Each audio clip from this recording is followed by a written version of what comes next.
All right. This is on the third eye chakra. And so we're going to be talking about the purple amethyst. The third eye is called Anya. And it says here that the third eye gemstones help you heal your chakra connection to the universal mind. Pretty awesome because it's the branch force of wisdom. Aha, that creates this third eye chakra and the root force of air. So we're going to jump over there in a minute, but I love that universal mind, right? The connections are already there in this Essene tree of life. Third eye chakra is created from the branch force of wisdom and the root force of air. And you can see it has the purple amethyst as the crystal for this force. Let's read a little bit about this third eye amethyst. It says, adorn yourself with healing, amethyst jewelry for continuous balance. Amethyst jewelry offers a convenient and aesthetically pleasing way to keep the crystal's energy close throughout the day, acting as a subtle yet constant vibrational support system. Wearing an amethyst pendant near your heart chakra, for example, can promote emotional balance and compassion by gently dissolving blockages that hinder the flow of love and understanding. Consider a pendant with a teardrop-shaped amethyst, symbolizing the release of sorrow and the embrace of healing. Yeah, the tears of Jaja, the water of life. Can think of that as well if you find you a teardrop-shaped amethyst. It says amethyst earrings, especially those that dangle, can catch the light and can enhance intuition and mental clarity by stimulating the third eye chakra, the center of perception and insight. So let's read about the angels now. So before we read about Uriel and Sa'ara, we're going to read from this chapter 8. So we left off here after Miriam gave 3 of these stones. The first one was the red ruby. She gave it to a man for his root chakra. Second one was a orange Saskatoon garnet that she gave for the sacral chakra, a woman who was in labor, and it helped with the labor pains. And then the third one was a yellow quartz. She gave that to a girl who had recently broke up with her boyfriend and was feeling sad, and it helped the girl to feel joy and peace. And Miriam told those people to give these gifting stones to others. There's a whole rule that made the light increase. When you give them as gifts, it causes light to increase. And Jaja is watching. All of this was happening on Miriam's 7th birthday. The story goes earlier in this chapter 8 that she was lifted to El Cush and given these 7 precious gemstones from the Alefim. And so they all correspond with the chakras. And then when she got back to Earth, she started gifting the stones. And that's another Nasarean rule that they have on their birthday. They give gifts to others. And so if you want to get down with this kindness thing, that's one thing you can start to do on your birthday. Start giving others the gifts. Let them know you are the present. You are present in the present. Anyway, that's a Nasarean thing they do. And so she gave her father the green emerald. And she said, this gemstone is my gift to you. It is a symbol of my love for my wonderful father. We read all about the green emerald in that video about the heart chakra and the forces that create that chakra, love and water. And so she gave it to her father. And then after she kept going, she saw a priest. And we read about this stone, the blue sapphire. You can look for that video as well. She said to the priest, behold, you give all your life energy to holy work, because the priest was giving food to a homeless man. She said, wherefore I feel called to give you a gift. She gave the priest the blue sapphire that had been given to her by the Alefim. And the priest said, Holy child, will you feel hurt if I now use the sapphire to buy food for the poor? And Miriam said, I will not feel hurt. Lo, I will feel happy. So he did sell this stone, but he used the money to feed the poor. And remember, the blue sapphire helps the throat chakra. And so that's pretty telling that if you're a priest or you want to share the word, make sure you got some blue sapphire so that you can speak your truth clearly and intelligently.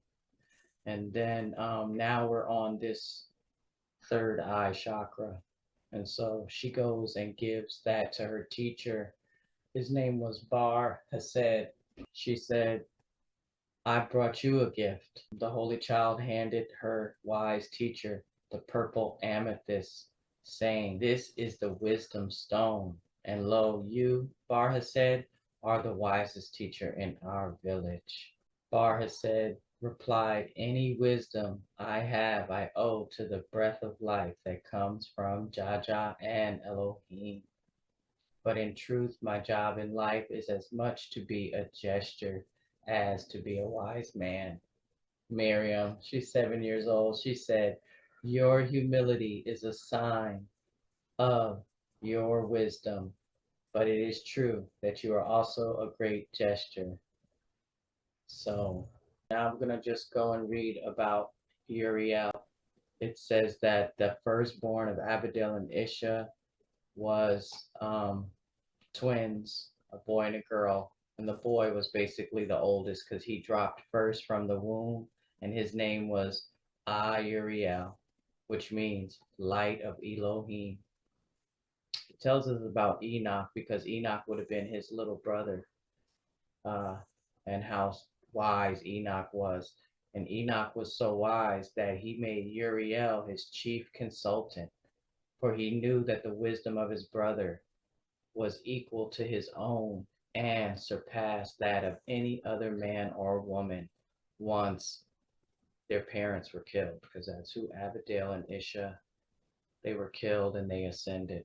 And so Enoch knew that this was the next smartest dude out there, Uriel. His name meant light of Elohim. Come on. And it says after he died as a man, Uriel became the angel of wisdom of the tree of life of this world. Wherefore he is also called the angel of light, for wisdom is enlightenment and illumination. Because it was fitting even after his ascension to El Cush, his name remained Uriel. And so we read about his twin sister, Rachamael, when we were talking about the branch force of love. And it says that he kept her close because she represented, her name meant compassion.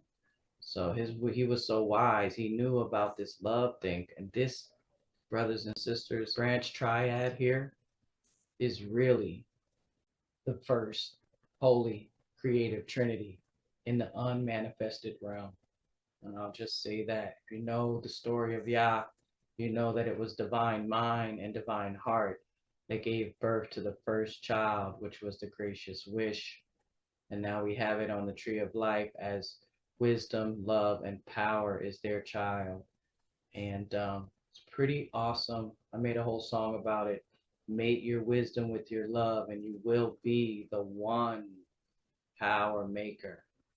That's where power comes from. Real power, not the power of the tyrant, none of that. But real power comes from wisdom and love, moving with wisdom and love. And so, and now let's talk about Sa'ara, because this, like I said, is another trinity here. And Sa'ara is the wind. And if you know about the order of Shemesh and Shemaiah, how it's taught in the Megillah, Shemesh cannot burn without Shemaiah. As a matter of fact, I think it says Shemesh burns in Shemaiah. That's it. And you can do your own little experiment if you want. Light a candle, put it under a glass, and you'll see how long you have a flame without air. You don't.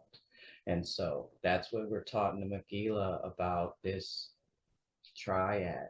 And their child was Noah. And so I found a few places to read about her at, and we'll just read about one. We'll just read this one here. We're going to read this footnote here on page 39 of the PDF from the Holy Megillah. It's from what is called Matanah, which is the Nasarean book of Genesis. And the word Matanah means gift. People say it different. I've heard it said as Matanya. So I don't know how it's actually really said, but I call it Matanah. And that is the Nasarean book of Genesis. So it talks about the creation of our world. And if you haven't read chapter 7, you're missing out. This is the greatest creation story that I have found so far, that I've been doing all of my research and all of my life that I've ever heard. It's the creation of this solar system. And so Abraham and Sarah are kind of like titles.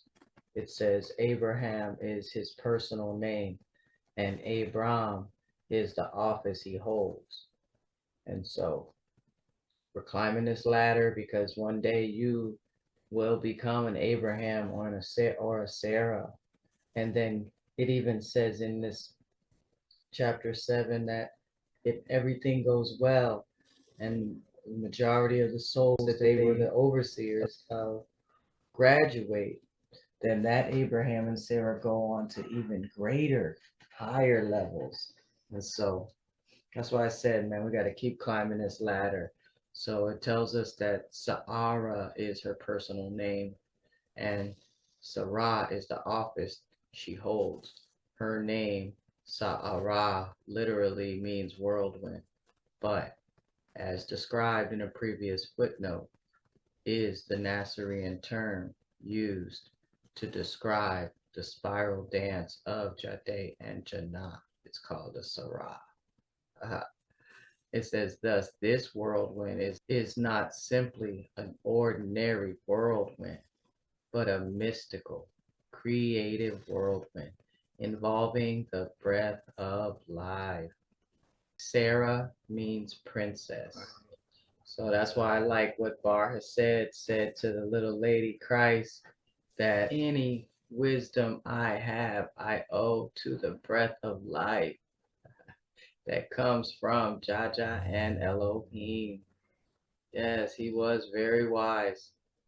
And so let's go over here and look at the tree of life one more time, and then we're going to get out of here. And on the 6th day, which is the day before the Sabbath, you commune with Sarah. It says, you say, air is my main food. I prefer it unpolluted and vibrant with Kahayi.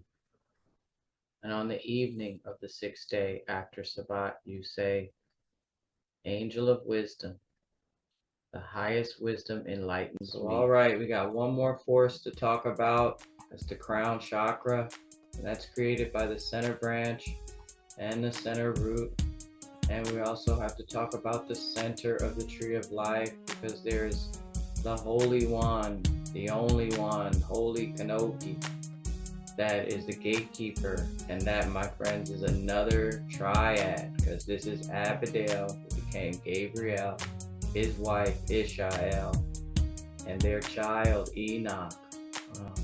One more trinity to talk about. So we'll be back soon. Thanks for watching.